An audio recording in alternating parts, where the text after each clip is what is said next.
Hi, welcome to Tool Time with Eric. I am Eric. This episode has been brought to you by my brother John, who has loaned me this and many other machetes.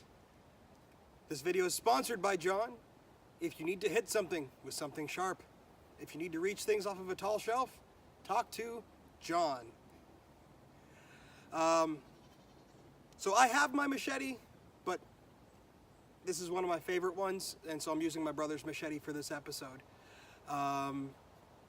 If you live in an area where there are lots of trees, lots of brush, machetes are super useful. I like this style because it has the saw back. So not only can you hack down brush as you need to hack it down, sometimes there's some stuff that gets a little bit tricky, and the saw back on the end of it really makes it a lot more useful. So I'm going to keep this one very short because it's a machete. It's a big chunk of sharp steel that you use to cut things with. The way I use it specifically here was when I was originally creating my fencing area for my goats. It was much larger than we have it now.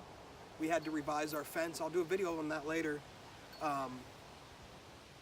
But I had to go through some brush to lay down the fence, and having a machete with you is super useful.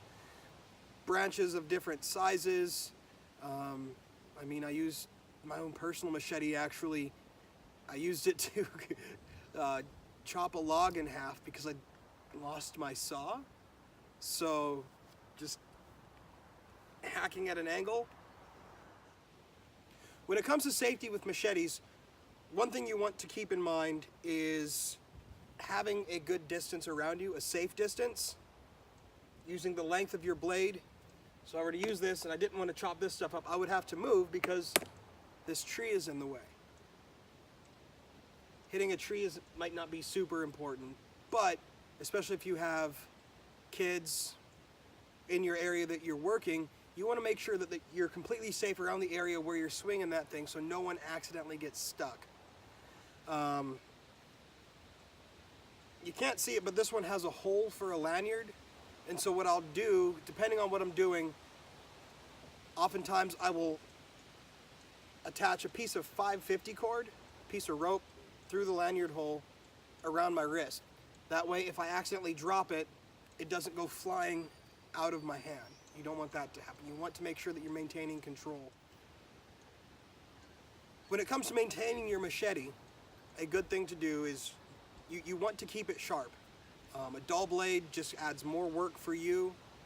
A file would work, a knife sharpener would work. Depends on the type of machete, the blade that you have.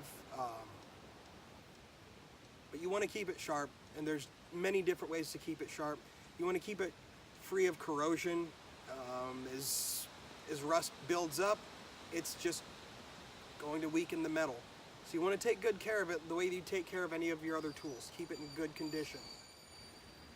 When you're using your machete, especially on branches, what I've found to be effective for me is not to hit it directly on, hit the branch directly on, but at an angle.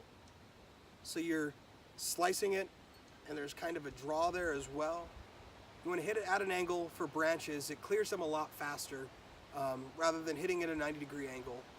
I've found that to be less than effective. So thank you for tuning in to Tool Time with Eric. Have a great day. God bless.